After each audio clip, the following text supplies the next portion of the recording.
예, 안녕하세요. 예, 반갑습니다. 예, 좀 꽃샘 추위가 좀 있는 것 같습니다. 오늘 날이 많이 쌀쌀한 것 같은데요. 제가 좀 수요 집회 때는 한동안 로마서 말씀을 했는데 로마서 8장까지 마치고 계속 9장을 계속 이어야 갈지 몇 달째 고민을 하고 했는데 아직 결론을 내리지는 못했습니다. 그래서 다른 말씀으로 할까 아니면 로마서를 계속 이어갈까를 결정을 못해서 그냥 주님께서 저에게 이렇게 교훈해 주시는 또 저에게 최근에 들게 하는 그런 말씀을 중심으로 해서 오늘 나누도록 하겠습니다. 오늘은 그 주님 안에서 부요한 자, 주님 안에서 부요한 자, 그 요한복음 6장 1절부터 14절 말씀인데요. 우리 성도님들이 잘 아시는 오병이어의 기적입니다. 익히 잘 아시는 내용인데 그 말씀을 제가 또 최근에 다시 읽으면서 과연 주님 안에서 주님이 보시기에 부요한 자가 누군가, 큰 자가 누군가 하는 그런 부분들을 이렇게 생각을 해보게 됐습니다. 함께 보시겠습니다. 먼저 이제 전체로는 읽지 않고 부분으로 읽으면서 같이 보도록 하겠습니다. 6장 1절부터 4절까지 보면 그 후에 예수께서 디베랴의 갈릴리 바다 건너편으로 가시매 큰 무리가 따르니 이는 병자들에게 행하시는 표적을 보았음이로라. 예수께서 산에 오르사 제자들과 함께 거기 앉으시니 마침 유대인의 명절인 유월절이 가까운지라. 이제 이 오병이어의 기적이 있기 전에 그 상황이 어땠는지 이 배경을 또 이렇게 보여주고 있죠. 예수님께서 갈릴리 바다 건너편으로 가셨는데 큰 무리가 따랐어요. 근데 여기 보면 병자들에게 주님께서 많은 이적을 행하셨잖아요. 그러니까 뭐 요즘이나 예전이나 참 아픈 사람들이 참 많잖아요. 그런데 주님께서 많은 이적으로 병자들을 고치시니까 큰 무리가 따랐어요. 주로 이제 병자들이니까 어떻겠습니까? 또 그리고 돈 있는 그런 사람들은 그래도 그 당시에 의소를 많이 따랐을 거 아니에요. 그러나 주님께서 이런 특별히 가난하고 병든 자들에게 이런 또 은혜를 베푸신 능력을 베푸신 걸 보면서 많은 무리가 따랐죠. 그러니까 이렇게 따랐을 때 보면 어떻겠습니까? 부요한 뭐 사두개인이나 그런 사람들, 헤롯 땅이나 그런 사람들, 그 당시에 권력을 잡고 지도층에 있는 사람들은 오면 어떻습니까? 주님에게 어떤 그 시비거리를 찾거나 주님을 대적하기 위해서 찾았지, 실제 주님 앞에 나온 사람들은 어떤 사람들이겠습니까? 이 병들고 참 이 가난한 사람들일 거 아니에요. 그런 무리들이 주님께 많은 무리들이 이렇게 모였던 것을 보게 됩니다. 그러면서 이제 주님께서 그들의 병도 고치시면서 이렇게 치료도 또 말씀도 가르치시고 그런 것들을 해주시게 됐죠. 그래서 이제 그 5절, 6절 보게 되면 그러면서 이제 예수께서 눈을 들어 큰 무리가 자기에게로 오는 것을 보시고 빌립에게 이르시되 우리가 어디서 떡을 사서 이 사람들을 먹이겠느냐 하시니 이렇게 말씀하심은 친히 어떻게 하실지를 아시고 빌립을 시험하고자 하심이라. 우리 잘 아시는 대로 이 남자만 5,000명이었잖아요. 그렇지 않습니까? 그러면 뭐 또 여자 아이들까지 하면 적어도 한 2만 명 이상은 될 수 있을 거 아니에요. 굉장히 많은 무리죠. 그래서 주님께서 보셨습니다. 큰 무리를 보면서 참 우리가 어디서 이 떡을 사서 이 사람들을 먹이겠느냐. 근데 특별히 여기서 참 빌립을 시험하고자 했다고 했습니다. 아마 그의 믿음을 보시려고 했던 거겠죠. 아브라함을 시험했던 하나님과 같이 그의 믿음이 어떤지 이제 시험을 해보려고 하셨던 것 같아요. 그래서 이제 다른 말씀에 보게 되면 다른 공간 복음의 말씀에 보게 되면 마가복음 6장에도 동일한 내용이 나오는데 거기에는 이렇게 기록이 되어 있습니다. 때가 저물어 가매. 참 많은 무리들이 이 광야에 모였는데 여기 보면 빈들이죠. 빈들인데 때가 저물어 가매 제자들이 예수께 나와 여짜오되 이곳은 빈들이요 날도 저물어 가니. 이제 주님은 그 사람들한테 말씀을 가르치고 또 때로는 병자들을 치유하고 거기에 이렇게 몰두해 계셨고, 그런데 어떻습니까? 여기는 빈들인데 어두워져 가는 거예요. 주님의 제자들은 어떤 걱정이 들겠습니까? 저 많은 사람들 어떻게? 그런 생각 들지 않겠습니까? 여기가 빈들이고 저 사람들은 참 밥도 먹지 못했는데, 이 제자들이 걱정이 들 거 아니에요. 많은 그 사람들이 그렇다고 뭐 부유한 사람들도 아니고, 물론 이제 그 중에는 일부는 조금씩 음식을 챙겨온 사람들도 있을 수 있었겠죠. 그러나 어떻습니까? 대부분 가난하고 병든 사람이에요. 아마 제자들의 마음에는 그런 마음이 들지 않았을까요? 사람들이 더 많이 올수록 부담이 되지 않겠습니까? 더 많이 오면. 그래서 이제 그들의 생각 속에는 어떻습니까? 참 무리를, 그러니까 이제 예수님한테 나와서 말씀을 드리는 거예요. 걱정을 하다가, 알아보다가. 이곳은 빈들입니다. 그리고 날도 어두워지니까 빨리 무리를 보내서 두로 촌과 마을로 가서 무엇을 그들로 하여금 이제 알아서 사 먹게 하십시오. 그게 현실적인 방법 아니겠습니까? 2만 명이나 되는 사람들을 어떻게 하겠어요? 네. 그러니까 제자들이 염려가 돼서 해놓은 대책이 이제 그런 대책이었어요. 그런데 이제 예수님께서 어떻습니까? 너희가 먹을 것을 주래요. 그러니까 제자들의 마음이 어떻겠습니까? 저 2만 명을 우리가 어떻게 먹인다고? 그랬더니 어떻습니까? 여짜오되, 이 빌립이죠? 여짜오되 우리가 가서 200데나리온의 떡을 사다 먹으리까? 그러니까 200데나리온이 필요한, 이 금방 계산이 드는 거죠. 제자들이 이러한 상황이었다는 것이죠. 주님은 그들의 믿음을 보고 싶으셨던 것입니다. 그래서 너희들이 먹을 것을 주라. 그랬더니 그래서 이제 다시 요한복음 6장에서도 보면 이런 말씀이 있습니다. 제가 제목을 계산 빠른 빌립이라고 했죠.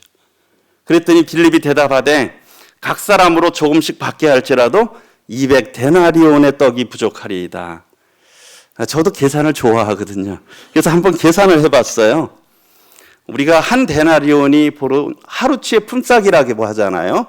그럼 요즘 뭐 대략 일당을 치면 얼마나 합니까? 10만 원 정도 된다고 하면 200데나리온이면 200일치니까 한 2천만 원 되겠죠?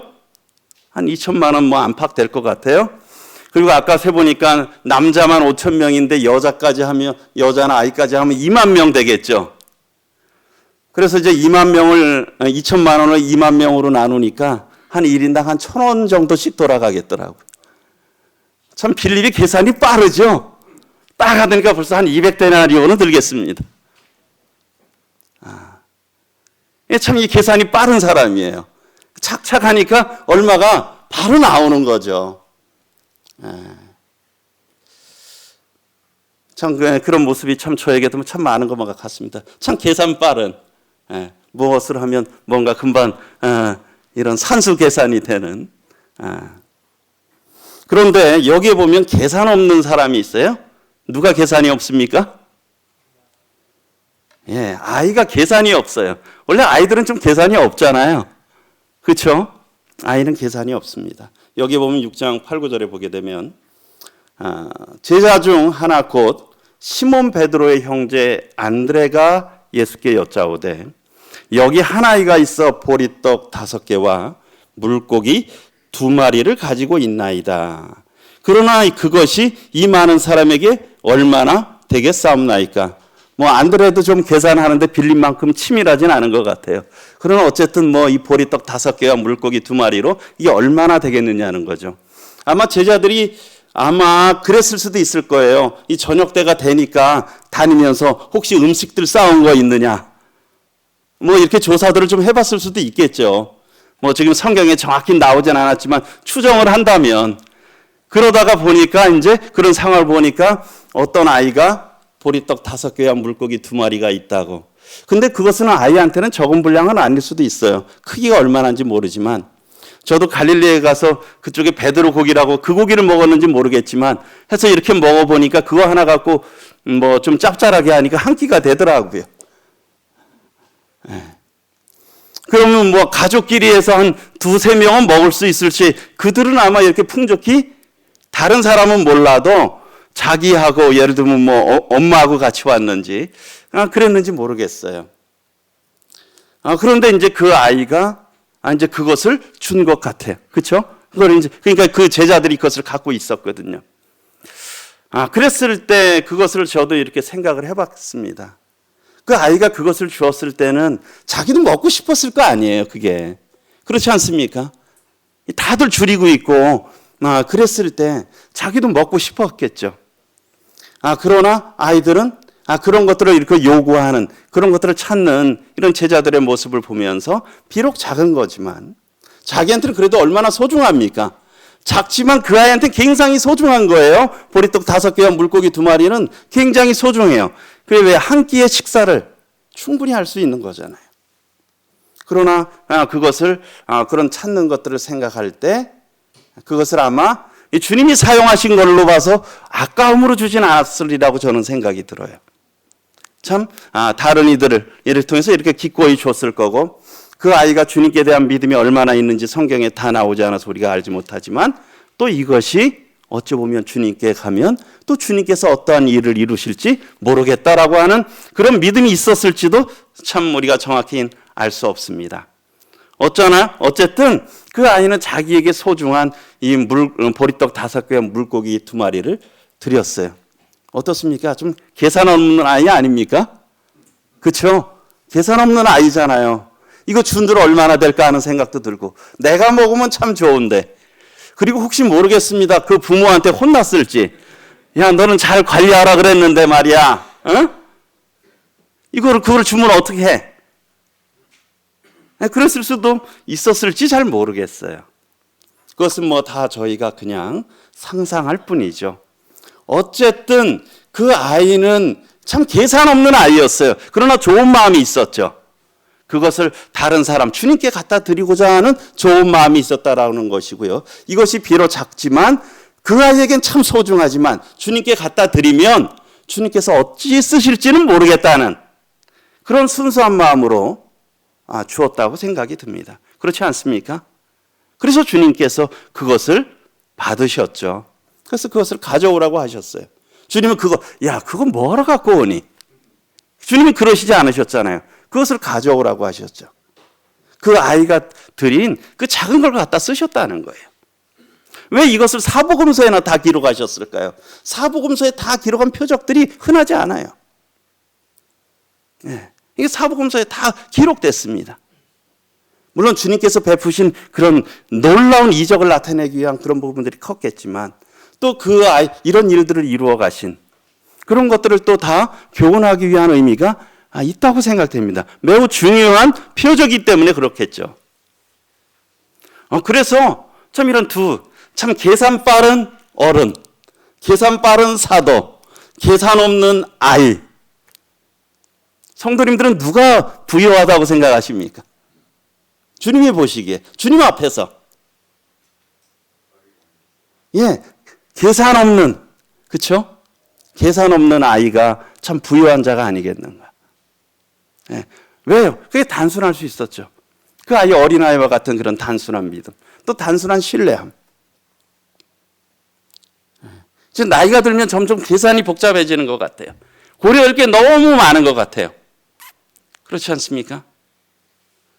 우리 지난번에 저도 그런 보혜나 보미자매 그런 얘기들도 했었지만, 나이가 점점 들고 딸린 식구가 나누면 쉽게 결정하겠습니까?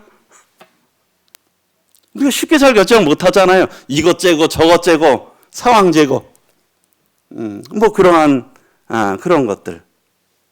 참 주님께서는 시편에서 이런 순진한 자, 단순한 자를 보호하신다라고 말씀하시잖아요. 저도 참 이 말씀을 이렇게 대하면서 참 제가 참 이 계산 빠른 사람이다. 그러다 보니까 이게 부유하게 못 사는 것 같은 그런 생각이 들었습니다. 그래서 이 계산 없는 아이. 그런데요, 어떻습니까? 그 다음에 보면 계산을 초월하시는 주님이세요. 왜요? 모든 필요를 원하는 대로 채우셨어요. 여기에 보게 되면 10절부터 11절에 보게 되면 예수께서 이르시되 이 사람들로 앉게 하라 하시니 그곳에 잔디가 많은지라 사람들이 앉으니 수가 5,000명쯤 되더라. 다른 성경에 보면 어린아 아이야 빼고 남자만이 5,000명이라고 이렇게 말씀을 하고 있죠. 그리고 11절에 예수께서 떡을 가져 축사하신 후에 앉아있는 자들에게 나눠주시고 물고기도 그렇게 그들의 원대로 주시니라. 얼마나 배고팠겠어요. 그렇지 않습니까? 그 중에 며칠 못 먹은 사람들도 있었을 거예요. 예전에 가난한 사람들은. 그렇죠? 그러니 그들에게 원대로 2만 명이나 되는 사람에게 하나님께서는 주님께서 원대로 주신 거예요. 그들의 원대로 아주 풍족하게 주셨죠. 이것이 주님의 능력이시라는 거죠. 근데 참 여기서 놀라운 것은 주님께서 그냥도 하실 수 있잖아요. 그렇죠? 굳이 그 어린아이의 그것을 갖다가 꼭 쓰셔야 됐을까? 그냥 주님이 그냥 하셔도 됐잖아요. 돌이 변하여 떡덩이가 할 수도 있잖아요, 주님은. 그런데 주님은 굳이 그 어린아이의 그 보리떡 5개와 물고기 2마리를 통해서 그것을 사용해서 역사하셨다는 겁니다. 그런데 하나님의 역사가 다 그런 것 같아요. 그렇지 않습니까? 제가 그런 많은 말씀을 드리지만 농사 짓는 것만 해도 그래요. 하나님은 그냥 곡식 나오게 하실 수 있으실까요? 못 하실까요? 하세요. 근데 하나님은 그렇게 안 하시더라고. 사람들로 하여금 밭을 갈게 만드셔. 풀을 뽑고 밭을 갈고 거기다 씨를 뿌리게 만드세요. 그렇죠? 그런 다음에 하나님은 햇볕을 주시고 비를 주셔서 싹이 나게 하셔요. 네? 그리고 또 올라오고. 그런데 어때요? 거기 풀이 자라게 하시죠. 하나님이 풀까지 없애주시면 좋은데 풀을 안 없애주세요. 풀은 사람들로 하여금 없애게 하시는 거예요.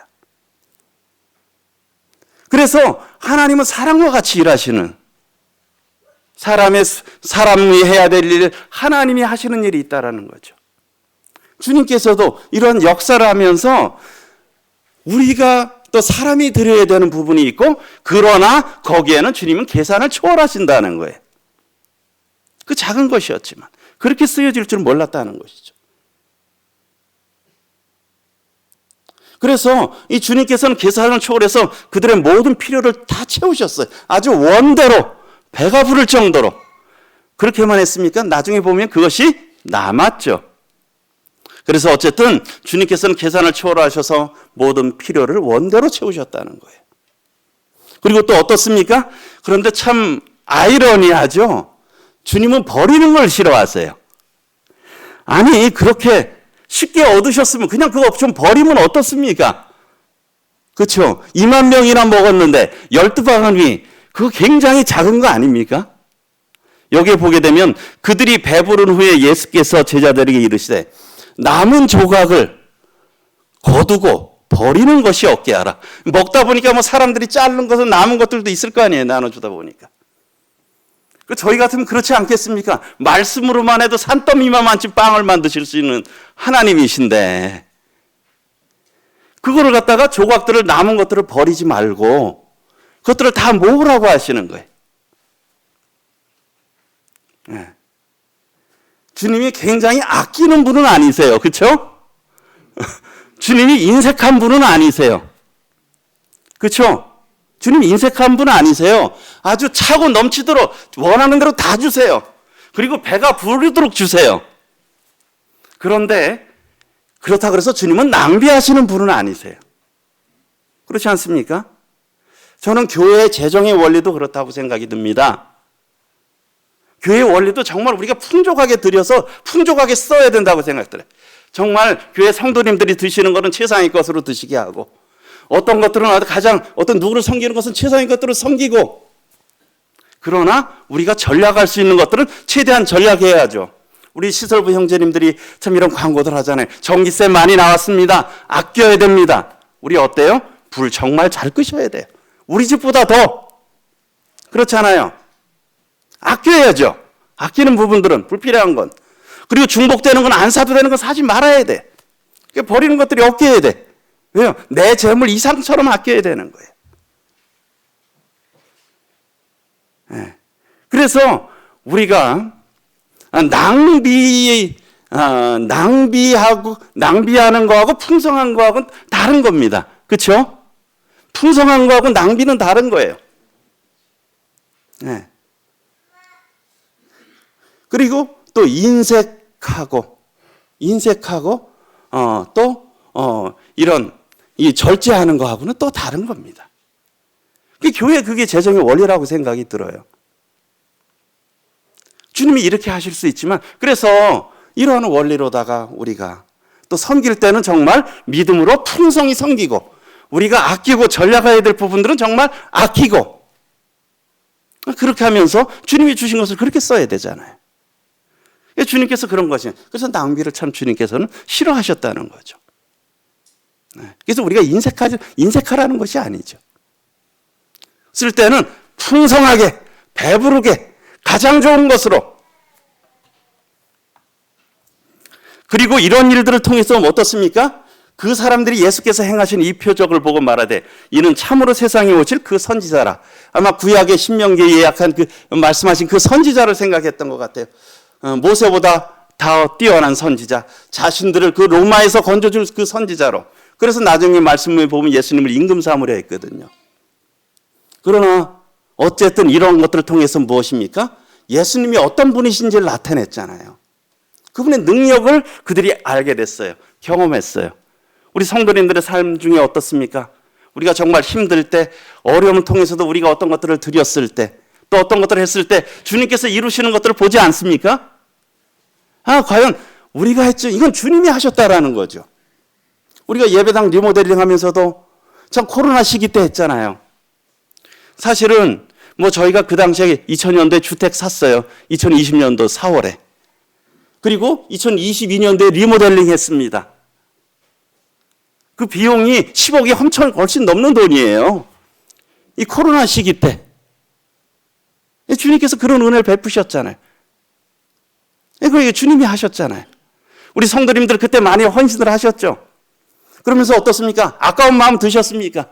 아니잖아요. 우리 마음에 평상시에 어떤 때는 아까운 마음들이 있어서 주님이 감동해 주시니까 그냥 기꺼이 헌신하잖아요. 그런 마음들이 모여서 주님이 이런 일들을 이루셨잖아요. 그 이후로 왜 성도님들 가난해지셨습니까 혹시? 예배당 리모델링 후에, 주택 사신 후에 좀 어려워지셨어요? 우리가 여전히 살아가고 있잖아요. 그리고 우리가 이런 것에서 이런 은혜를 누리면서 살아가고 있지 않습니까?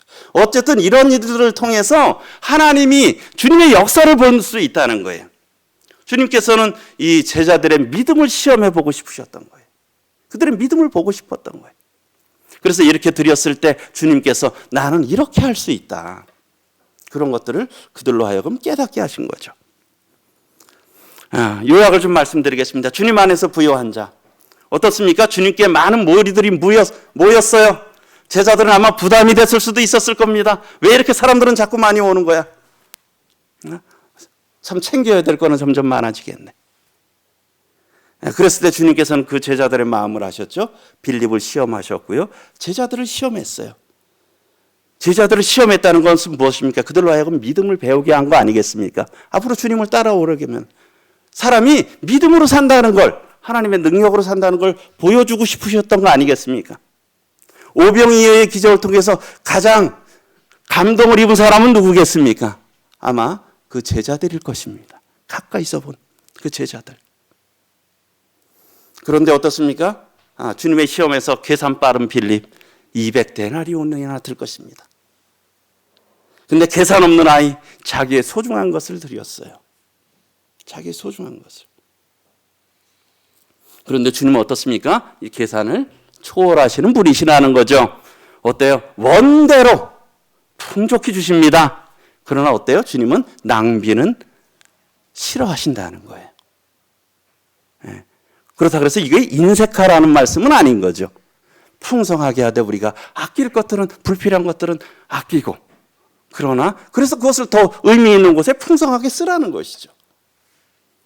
그리고 이런 것들을 통해서 제자들로 하여금 주님이 어떤 분이신지, 또 그 사람들로 하여금 주님에 대해서 알게 했다는 것입니다.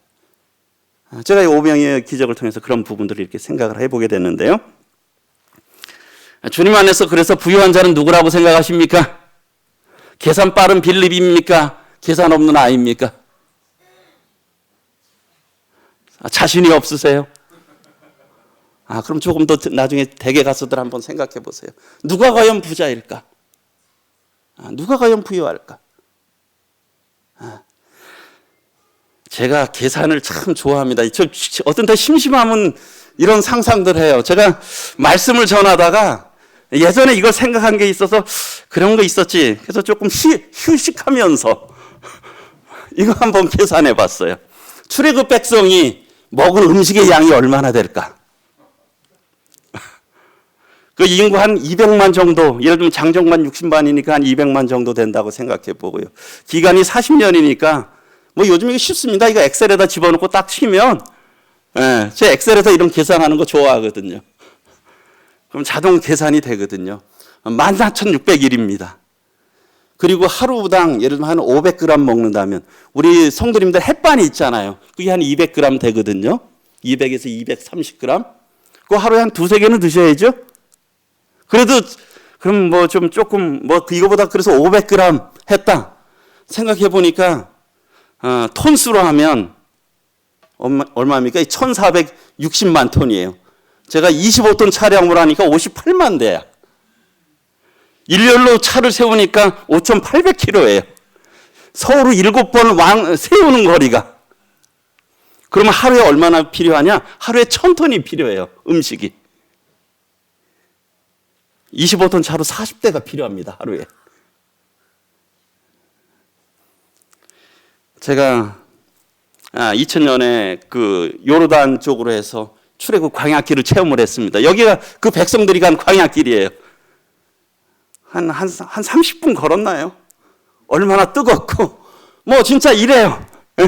큰 바위들 조금 있고, 나무는 거의 뭐 띄엄띄엄 보이고, 여기서 하루에 1,000톤씩 음식을 어떻게 구하죠?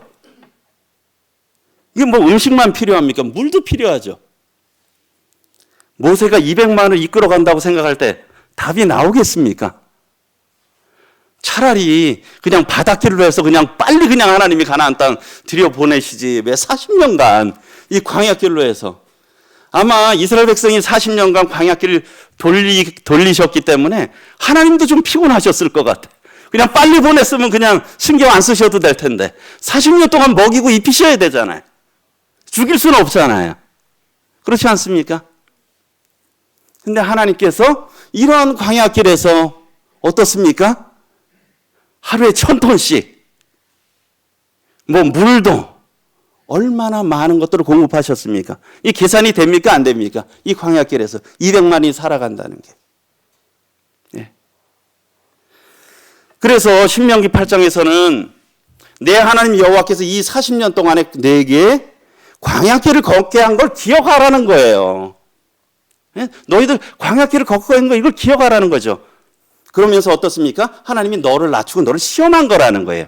왜? 하나님만 의지하게. 너를 의지하지 않고 높은 마음 품지 않고 하나님 말씀 순종하면서 하나님만 의지하는지 그 믿음을 시험해 보신 거라는 거죠.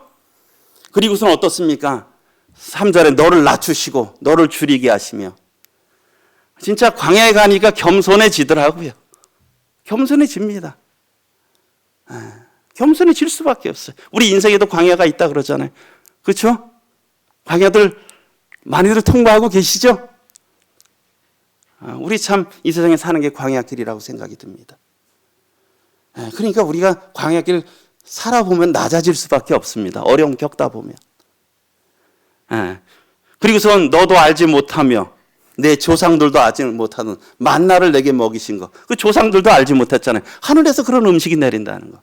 우리 지금까지 살다 보니까 어떻습니까? 정말 하나님이 도우신 거, 하나님이 정말 만나 내리신 게 참 얼마나 많습니까? 지금의 삶도 그렇잖아요. 그렇지 않습니까? 네. 그래서 만나로 먹이시고, 그리고 4절에 이 40년 동안에 그 의복이 헤어지지 않았고, 거기서 옷 할 게 어디 있습니까? 뭐 음식은 음식이지만 옷도 40년 동안 헤어지지 않았대요. 한 옷으로 40년을 버텼습니다. 옷이 헤어지면 안 되잖아요. 헤어지지 않았고 내 발이 부르트지 아니었다. 우리 한 몇 달만 걸어도 어떻게 됩니까? 우리 군대에서 행군 뭐 40km, 100km 행군하면 어떻게 됩니까? 다 발에 물집 잡히고 그 40년 동안 행군길로 하면 어떻게 되겠어요? 그래서 하나님께서 그 가운데서 지키셨다는 거예요. 이 계산이 안 나오지 않습니까? 예. 제가 2024년도 교회 목표 너희는 온천에 다니며 만민에게 복음을 전파하라. 그래서 주제의 말씀이지 않습니까? 전도와 선교에 힘쓰는 교회. 일을 하다 보니까요, 어떻습니까? 일들이 많아요. 어떻습니까? 일들 많죠? 그리고 필요들이 많습니다. 뭐 어린이 청소년 전도 활성화하려고 그러니까 뭐 여러 가지 필요한 게 많잖아요. 그냥 그게 저절로 됩니까? 안 되잖아요. 뭐 시설도 필요하고 아이들도 뭐 먹이기도 해야 되고 어떻습니까? 교사들도 또 양육을 해야 되잖아요. 교사들도 또 경력이 필요하잖아요. 오늘 부서 책임자 이렇게 단톡방에도 보니까 교사분들이 저 교육을 받아야 되는데 올해도 재정에서 지원해 주십니까? 올리셨어요. 어떻습니까? 당연히 해야 되는 거 아니에요? 그런 거 그렇죠? 그렇지 않습니까? 이런 일들을 위해서 교회가 들어가야죠. 더 많이 배우도록 기회하고 해야 되는 거죠.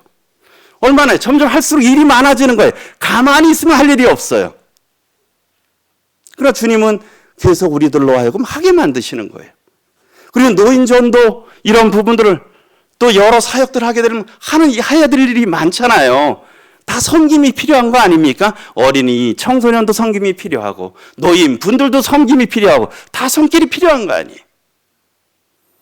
그리고 저희가 또 이런 극동 방송이나 이런 부분들 우리 이효 경제님 매주 또 내일 방송이 있죠. 11시 35분부터 45분 매주 있는데 말씀으로 수고하셔야 되죠. 그리고요 사실 거기 교회에서 후원하고 있습니다. 매달 30만 원씩. 네. 그렇게 다 후원하면서 그렇게 해요. 다 필요가 있는 거예요. 그러나 복음을 위해서 그런 것들이 중요하잖아요. 그리고 공단 지역에 또 외국인 전도 우리 1차 마치고 또 4월에 또 하잖아요. 그 어떻습니까? 거기들 또 여러 성도님들 방문하셔서 하게 되면 우리 하시는 분들 매번 그때마다 또 선물 주시죠. 가서 저녁 봉사들 해주시죠. 거기 많은 성도들 수고하시잖아요. 거기도 섬김이 필요한 거예요. 다 우리의 무슨 일들에 보게 되면 우리의 시간, 물질, 수고가 다 들어가야 되는 거예요. 우리의 삶이 들어가야 된다는 거죠. 그다음에 해외 선교지를 위해서 우리가 또 박수인 선교사 또 4월이면 또 초청하잖아요. 그런 부분들 말씀 듣고 격려받고 그런데도 또 우리가 또 수고해야 되고 국내 지역도 이렇게 돌아보고 오는 주일날 우리 방주반 형제님들께서 경주 다녀오신다는 거 맞습니다. 네, 그렇게 또 이렇게 가신다 그러잖아요. 그런 부분들에 많은 그런 수고와 헌신이 필요한 겁니다. 그리고 어때요? 우리 필리핀 성도들을 위해서 초청해서 기도하고 있죠? 네, 성도들이 방문하기 위해서. 그게 그냥 됩니까? 안 되잖아요. 많은 또 준비해야 되고 우리의 마음을 쏟아야 되고 또 필요한 많은 물질들이 있지 않습니까? 그리고 또 우리 주택 리모델링 지금 부서 책임자 형제님들 일단 우선은 많이 그 방안들을 여러 가지로 고려해 보고 있어요. 우리 연초에 전체 형제님들 회의에서 그것을 일단 하자고 논의가 되었는데 이걸 어떻게 할 거냐? 어떤 방향, 어떤 목적으로 할 거냐? 지금 계속 좀 논의들을 하고 계세요. 그거 어떻습니까? 그렇게 하게 되는 것들 다 우리 어린이들이나 교회 학교나 또 부족한 시설들을 위해서 이런 거 하잖아요. 거기도 역시 뭐가 필요합니까? 재정이 필요하죠. 그러다 보니까 혹시 주간 소식지 그 3월 17일자입니다. 지난주 거예요. 여기 보면 울산 극동방송 제가 주로만 찾아가는 복음반, 필리핀 일꾼 초청, 교회 주택 리모델링, 불경 청년연합 캠프, 복음 집회, 학위 수양회 일들이 참 많으시죠? 이거 딱 보면서 혹시 생각해, 아이고. 혹시 그렇게 생각하시는 성도님 계십니까? 근데 제 마음에 이제 그런 생각이, 이 계산하는 사람이 된다는 거죠. 이런 부분들에 다 우리의 수고와 헌신이 필요하고 물질이 필요합니다. 우리 성도 유아들, 제가 보니까 26명인가 그렇더라고요. 16가정에. 다 대부분 이제 초등 저학년하고 있는데, 저도 특별한 일이 아니면 그 매일 아침에 이 아이들 이름을 부르면서 기도를 해요. 그런데 우리 하물며 우리 여기 계신 할아버지 할머니 가족 있는 분들은 더 하시겠죠. 그렇죠? 이 아이들이 정말 주님 안에서 잘 자라가기를, 교회 든든한 기둥으로 세워져 가기를 기도하시지 않습니까? 기도하시죠. 저희 교회의 미래잖아요. 정말 그렇게 소중하잖아요. 이건 나라적인 문제고 교회적인 문제, 교회도 문제잖아요. 참 감사하죠. 이렇게 우리 젊은 가정들이 자녀들을 참 많이 낳은 거에 대해서 참 감사해요. 근데 사실은 좀 더 나셔야죠. 그렇지 않습니까? 이게 참 우리가 이런 부분들을 위해서 기도를 하고 하는데요. 근데 또 주보에 이런 내용도 있지만 모임 재정도 보십니까? 모임 재정에 보게 되면 2월 달 기준으로 2월 달에 헌금이 뭐 한 2,300만 원, 또 기명이 600만 원. 근데 재정이 마이너스가 570만 원. 그리고 대출 금액 잔액이 4억 2,500만 원. 뭐 그런 상황입니다. 저희 교회 상황들이. 이런 것들을 딱 보니까 뭐 리모델링 해야 돼? 뭐 섬겨야 돼? 그런 생각들 참 저희 집사 형제님들이 정말 믿음이 좋으시고 참 대단하시다고 생각이 들어요. 이 살림들을 다 사시는 거잖아요. 그렇죠? 우리 가정에서 자매님들이 살림 살듯이 우리 바깥 양반들은 잘 모르잖아요. 집안이 어떻게 돌아가는지. 네. 네. 그렇지 않습니까? 그러나 이 저기 안에서 그런 분들 참 이런 고심들도 있으시라고 생각이 들어요. 그래도 어떻습니까? 그래도 주님께서 우리에게 보여주신 일들 믿음으로 해야 되지 않습니까? 그렇잖아요? 네. 저도 이런 거 보게 되면 자꾸 계산 빠른 빌립이 된단 말이죠. 우리가 할 수 있는 거, 내가 할 수 있는 범위 아마 이 정도. 지금에서는 우린 긴축 재정으로 해야 돼. 일 벌리지 말고. 그런 유혹을 많이 받습니다. 그렇지 않습니까? 우리도 우리 육신 어때서 때로 가만히 있으면 편합니다. 그렇잖아요. 저도 그런 생각이 들어요. 가만히 있으면 편하죠. 그러나 그것은 주님이 원하시는 뜻이 아니라고 저도 이 말씀을 이렇게 다시 대하면서 저의 어떤 나태함, 계산적인 그런 부분들에 참 주님 앞에 회개 마음이 들었습니다. 비록 이렇다면 우리가 이런 사정을 알고선 더 기도하고 마음을 쏟고 그런데 참 성도님들에게는 이 성령님이 계세요. 그렇죠? 전 그리고 참 우리 교회 이런 재정 참 이게 교회 원리 합당하다고 생각이 들어요. 다 무기병이잖아요. 그렇죠? 억지로 하는 거 아닙니다. 내가 헌금을 해도 모르고 안 해도 몰라요. 사람들은. 누구 앞에서 하는 겁니까? 하나님 앞에서 하는 거잖아요. 다 하나님 앞에서 하는 거예요. 어떤 때는 우리가 인색한 마음이 들어도 교회의 필요들이 느껴지고 어떤 일이 있으면 어떻습니까? 주님이 우리 마음을 감동하시잖아요. 그래, 이게 나를 위해서 쓰려고 했었지만 그래, 주님 앞에 드리자. 그런 마음이 들잖아요. 그런 것으로 다 헌금하시는 거 아니에요? 네. 참 주님이 우리 마음을 감동하셔서 그렇게 하시는 거예요, 사실은. 네. 참 이것이 저희 교회의 참 아름다운 교회 진리라고 생각이 듭니다. 그게 저희 교회가 아니라 그게 성경에 나와 있는 연보의 원리라고 생각이 들어요. 자원함으로 또 은밀하게 하나님 앞에서 풍성하게 드리는 것이죠. 우리가 이런 것들을 위해서 참 우리 교회에서 연보에 대해서는 참 가르치기를 왠지 터부시하는 것들이 있는 것 같아요. 그럼 많은 부분 성경에서는 그것을 가르치고 있잖아요. 우리가 교회 재정을 위해서도 기도해야 될 것입니다. 그리고 재정을 쓰면서도 우리가 풍족히 풍성히 쓰면서도 그리고 전략해야 될 것들은 불필요한 낭비는 막아야 되는 거죠. 필요한 부분들은 풍성히 쓰되 우리가 에너지를 전략할 것들은 전략하고. 예. 제가 예전에 어딘가 그 박정희 대통령 영상인가요? 그걸 하나를 했는데 박정희 대통령께서 대통령이잖아요. 그런데 그 집무실이 크잖아요. 대통령 집무실이.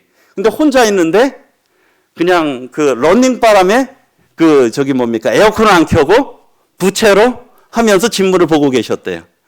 그 왜 에어컨을 안 켜시냐 그러니까 내가 혼자 있는데 굳이 에어컨을 켜겠느냐. 우리가 또 때로는 그런 것들이 필요한 거죠. 그런 전략이 필요하지만 우리가 어떤 것들을 위해서는 크게 풍성히 섬겨가는 거죠. 이런 지혜와 균형이 필요하다고 생각이 듭니다. 믿음이 필요하죠. 제가 오늘 1월 7일 날 전했던 주제 말씀 제목 기억나십니까? 이 말씀이었는데 잘 생각이 안 나세요? 제가 새해 인사를 드렸는데 그때 새해 복 많이 받으세요라고 주제로 한번 말씀드렸잖아요. 그렇지 않습니까? 잘 기억이 안 나시는 것 같아요. 뭐 저도 잘 어떤 때는 생각이 안 나니까 제가 전하고도 생각이 잘 안 납니다. 그때 그 내용이 결국 무엇이었냐면 생육하고 번성해서 땅에 충만하라. 이게 하나님이 주신 복이라는 거예요. 2024년도 주님께서 우리에게 주신 복이 그거예요. 생육하고 번성해서 땅에 충만하라. 그게 복입니다. 그렇죠? 그래서 우리가 전도도 많이 하고요. 자녀들도 많이 낳고. 왜? 창세기 1장 하나님이 사람을 만든 다음에 첫 명령이 생육하고 번성하며 땅에 충만하라. 이것이 복이라고 말씀하셨고요.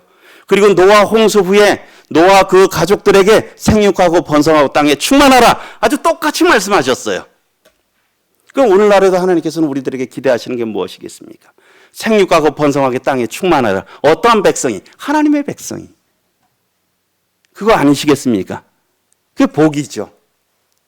그런데 생육하고 번성하기가 쉽지가 않다는 물론 하나님이 하시지만은 우리의 수고가 필요하다는 거예요. 요즘의 시대하고는 완전히 거슬리잖아요. 번성하기 싫어하잖아요. 결혼하기도 싫어하고 애 낳기도 싫어하고 나 혼자만 잘 살면 된다는 게 요즘의 트렌드 아닙니까? 자기중심 시대를 살고 있잖아요. 우리는 이 시대를 거슬러 가는 사람들이라고 생각됩니다. 왜요? 하나님의 명령이니까요. 너희는 땅끝까지 이르러 복음을 증거하라. 우리가 올해 이 말씀을 가지고 시작했지 않습니까? 그래서 우리 작년 연말에 이 아이들 참 우리 가족들 얼마나 이쁩니까? 그렇죠? 참 감사하죠. 우리 교회 이런 참 얼마나 행복합니까? 아이들이 이렇게 뛰어다니고 해도 말썽 이겨도 참 요즘은 아이들의 울음소리, 웃음소리가 참 얼마나 좋은지 모르겠어요.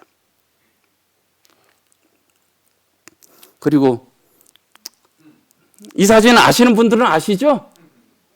저도 이 아이가 누가 누군지는 잘 모르겠어요. 아이들 뒷모습인데 우리 성도님들의 아이들입니다. 아마 이 아이들이 한 20년, 30년 지나면 이게 정말 좋은 추억일 거예요. 그렇지 않습니까? 이 아이들이 하늘에 이렇게 별을 쓰며 희망을 쏘듯이 저것을 바라보면서. 그렇지 않습니까? 앞으로 2, 3년 후에는 우리가 또 여기 세대 교체가 나요. 떠날 사람들은 떠나고 또 다른 저런 아이들이 여기를 채우겠죠. 저희의 미래고 또 저희의 기쁨 아닙니까? 그래서 우리가 참이 소중한 거예요.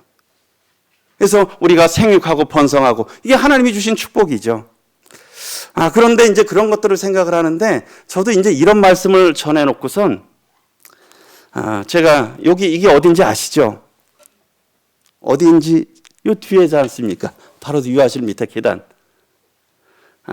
지난 토요일 날 우리 그 주일학교 학생의 어린 아이의 친구가 이 교회 토요학교 때 왔어요. 토요 행사 때. 그 어린 아이였는데. 근데 그 아이가 한 5살이었나요? 근데 그 아이가 저 위에 올라갔다가 저기서 굴렀어요. 그래서 머리가 부었대요. 그래서 우리 교회 그 아이의 친구인 그 자매님이 굉장히 걱정해서 전화했는데 그래도 그 다음날 별 이상이 없었다는 거예요. 근데 제가 토요일 날 여기 왔다가 1층에 딱 내려갔는데 머뭇머뭇거리더라고요. 그 어떤 젊은 가정 둘이서 저한테.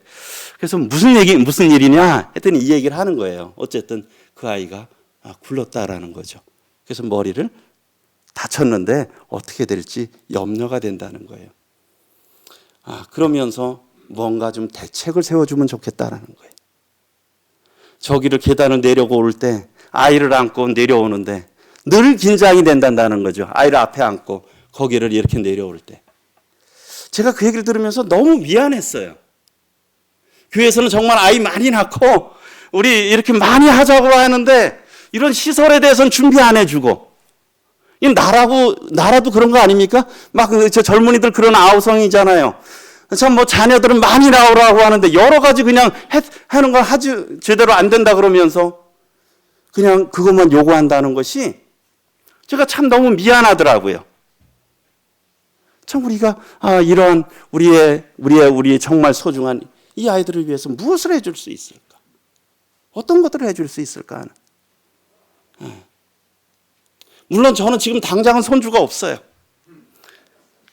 모르겠습니다. 저희 아내가 그 고향에 있는 시골집을 아버님 보고 팔지 말라고 하시래요. 이제 저희 아버님 이제 연세가 많으시니까 왜 그러냐 하니까 우리가 어떠면 거기 갈 수도 있지 않아. 살 수 있겠냐? 살 수 있겠대요. 저도 어려서부터 제가 중학교, 고등학교 때도 거기 시골에 다니면서 나는 나이 들면 여기 와서 집을 짓고 살 거야. 그때부터 터는 집터가 아직도 있어요. 그게 뭐 저의 개인적인 소원은 부모님, 그래요. 돌아가시기 전에 부모님하고 같이 살고 싶다는 그런 마음들도 있죠, 소원이. 그러나 그렇잖아요. 그러나 인생이라는 것이 원하는 것이 제 뜻대로 하는 게 아니잖아요. 그러니까 우리의 인생이 저도 여기서도 모르고 지금도 어떤 거 우리 성도님들 다 알지 못합니다. 그럼 우리가 기대하는 것들은 뭐예요? 우리의 어떤 누가 개인적으로 나하고 어떤 관계가 되고 안 되고 누가 있고 안 있고 이해 타산을 떠나서 교회의 미래를 생각해서 하나님의 교회를 생각해서 이때 또 제가 또 여기서 또 할 수 있는 일들이 있다면 해야 될 일이 있다면 해야 되는 거 아니겠습니까? 우리의 이해 타산을 떠나서 하나님의 교회를 위해서 우리의 주님의 건된 교회의 미래를 위해서 우리의 미래 세대를 위해서 또 하나님의 복음을 위해서 우리가 해야 된다는 그런 생각이 듭니다.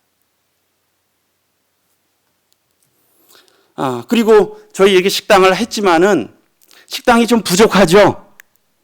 예, 지난주에도 하니까 식당을 여기서 하니까 저도 주택에 가려고 했는데 거기도 벌써 꽉 찼다 그러고 그래서 뭐 어디 가서 서서 먹을 수도 없고 그래서 이렇게 바깥에 이렇게 나와서 했는데 저 어떤 때 보면 참 이런 그 외부에서 처음 이렇게 청거 오셔서 또는 외부에서 오신 분들 그분들은 낯설잖아요. 그렇지 않습니까? 어떤 때 보면 그분들 배식이 늦으셔서 뒤에서 자리 못 잡으셔가지고 막 하면 제가 민망한 경우들이 참 있더라고요. 그렇지 않습니까? 참 귀한 분들이 오시고 손님들이 오셨는데 이거 서서 식사하시라고 할 수도 없고 참 그런 것들을 생각할 때 이런 식사 시설도 조금 더 넓혀드리고 그런 것들도 우리가 얼마나 많은 필요들이 있겠어요. 우리가 지금 물론 많은 어려운 부분들이 있겠지만요. 그렇습니다. 그래서 그런 생각이 듭니다. 그리스도인들 정말 그래서 정말 여유로운 것은 부자가 누굴까요? 부자가. 저는 부자는 여유가 있는 사람이 부자라고 생각이 듭니다. 그렇죠? 여유가 있는 사람이 부자예요. 그렇지 않습니까? 근데 그건 뭐예요? 마음의 여유입니다. 돈이 아무리 많아도요, 여전히 가난한 사람이 있어요. 시간이 똑같이 24시간이라도 늘 가난한 사람이 있어요. 늘 바쁘다, 바빠. 그런 사람에게 말 붙이기가 부담스러워요. 뭐 하나 부탁하기가 부담스러워요. 왜요? 그 사람은 뭐 가난뱅입니까? 시간 가난뱅이야. 그런데 어떤 분들은 제가 여기에 여기에 보시면 누군지 아시겠습니까? 잘 모르시겠죠? 아는 분만 몇 분 계실 거예요. 저 이쪽에 조금 젊은 분, 맨 왼쪽에 있는 분이 이응진 형제님입니다. 양구교회 이응진 형제님 아시죠? 예전에 가끔씩 그 쌀하고선 쌀 갖고 오시고 사과하면 사과 갖고 오신 얼굴 새까맣게 타신 그 형제님. 그 양구의 이응진 형제님이시고요. 그쪽에 두 분은 혹시 누군지 아세요? 저희 부모님이세요. 근데 이 사진이 언제냐면 지난 3월 8일. 지난 3월 8일이니까 20일도 채 안 됐죠. 저도 못 가본 롯데 글로벌 타워를 이응진 형제님이 모시고 가셨어요. 근데 이응진 형제님 건강이 좋지 않으셨거든요. 건강이 좋지 않으셔서 했는데, 저기 이응진 형제님은 양구 사시고 저희 부모님은 인제 사세요. 한 40분 정도 거리도 멀어요. 이응진 형제님이 땅 부자시거든요. 근데 땅 부자는 무슨 부자입니까? 시골의 땅 부자는 일부자예요. 땅 부자는 일부자거든요. 매일 일이에요. 그런데요, 저희 아들이랑 뭐 이렇게 뭐 아들 노릇 못하고 멀리 있다 보니까 뭔가 조금 어려운 일이 집에 뭔가 고장이 나면 미안하지만 이응진 형제님께 전화드리면 그냥 쏜살같이 오세요. 오시면서 그러는 거예요. 바쁜데 아버지 어머니 죄송하잖아요. 죄송하다 그러면 저 하나도 안 바빠요. 저 하나도 안 바쁩니다. 바쁘시겠습니까? 안 바쁘시겠습니까? 정말 바쁘시요. 예? 요즘에 사과 농사하고 뭐 또 뭐 콩 농사하시고 뭐 태양광도 하시고 엄청 바쁘세요.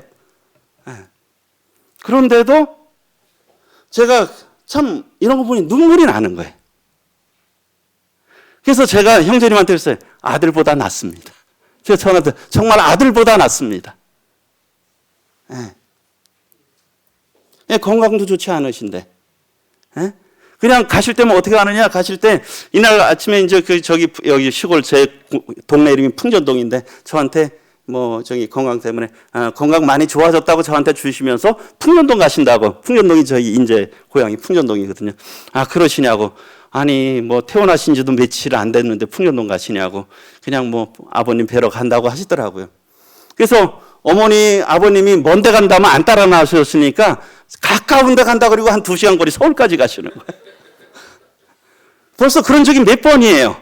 그냥 잠깐 간다 그러고 강원도로 한 바퀴 도세요. 하루 종일. 정말 부자가 누가 부자겠습니까? 마음이 부여롭다. 시간이 철철 넘쳐서가 아니잖아요. 그렇지 않습니까? 주님 안에서 여유를 누리고요. 물질이 많아서가 부자가 아니죠. 그 아이와 같이 나눠줄 수 있는 사람이 부자라고 생각이 들어요. 그래서 저도 역시 그럽니다.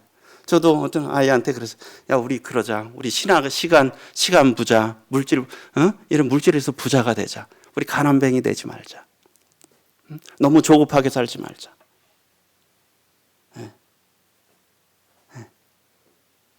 그런 얘기를 이렇게 아이하고도 이렇게 하기도 했는데요. 참 저희가 부유하지 않습니까? 부유한 자가 된다고 생각됩니다. 그래서 저희가 이 코로나 시기 때 이 주택 샀잖아요. 보니까 제가 2020년 4월에 구입을 했더라고요. 코로나가 막 시작했을 때잖아요. 이런 것들 지금 우리 또 교회가 기도하고 있어요. 이런 부분들을 정말 어떻게 사용해야 될까?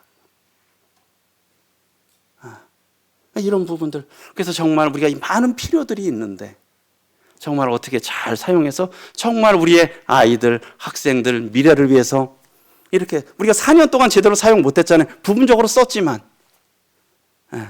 이런 것들도 우리 위해서 정말 우리의 아이들을 위해서 쓴다면 정말 좋은 것으로 잘해서 그런 것들로도 해줄 수 있고 우리가 이런 부분들에 정말 마음을 쏟아야 될 것이라고 생각이 듭니다. 그리고 이때 가시고 거기 가서 스테이크 드셨다 그러더라고요. 거기에서 최고급 스테이크로 120층까지 올라가셨대. 90 먹은 노인은 그 두 분밖에 없다고 하시더라고요. 이응진 형제님이 60대 후반이세요. 거의 중후반. 참 우리 모임에 날 때도 우리 50, 60대 형제님들이 섬기신다는데 참 감사가 됩니다.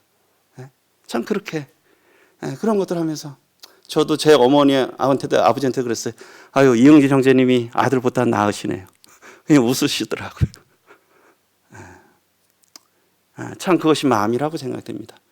참고로 이응진 형제님께서 이번 결혼식에 참석을 하신다 그러시더라고요. 울산 성도님들 한번 뵙고 싶은 것 같으시더라고요.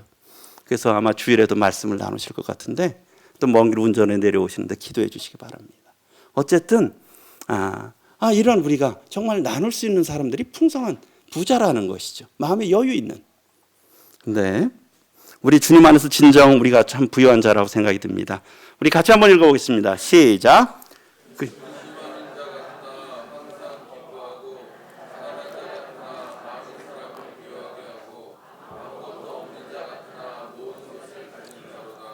아멘 아니십니까?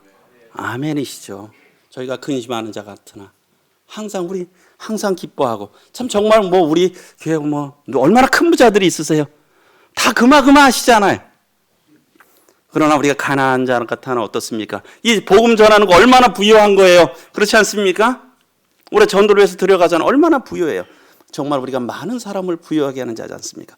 우리가 아무것도 없는 자 같으나 우리 주님이 있으시니까 어때요? 모든 것을 다 가진 자 아닙니까? 정말 저희가 진정한 부자죠. 우리가 부유하게 살아야 될 것입니다. 그래서 성도님들 마음에 정말 여유를 누리시고 풍성하게 좀 부유하게 또 이렇게 함께 사셨으면 좋겠습니다. 예, 이상으로 마치도록 하겠습니다. 감사합니다.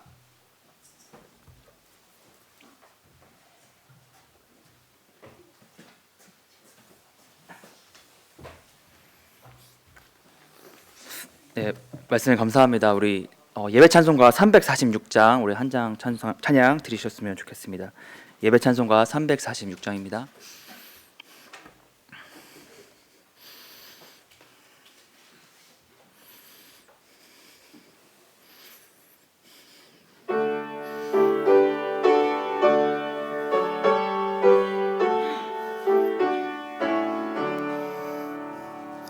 내게 있는 모든 것을 아낌없이 드리네.